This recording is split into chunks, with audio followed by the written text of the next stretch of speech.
Facebook, YouTube.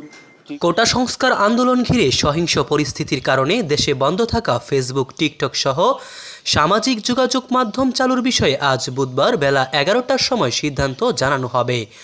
মঙ্গলবার সন্ধ্যায় স্বরাষ্ট্র মন্ত্রণালয়ের সভাকক্ষে 7 মন্ত্রী, প্রতিমন্ত্রী, 4 সচিব ও আইন শৃঙ্খলা বাহিনীর শীর্ষ কর্মকর্তাদের সঙ্গে বৈঠক শেষে সাংবাদিকদের এই তথ্য জানান ডাক ও টেলিযোগাযোগ প্রতিমন্ত্রী জুনায়েদ আহমেদ পলক।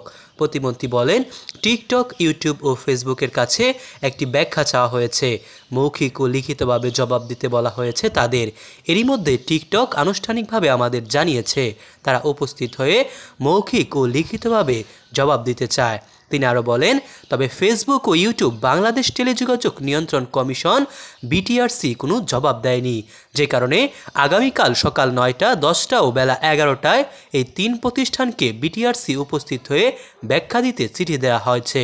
তাই আগামীকাল বেলা 11টার পর আলোচনা সাপেক্ষে সামাজিক যোগাযোগ মাধ্যমগুলো চালুর সিদ্ধান্ত জানাতে পারব।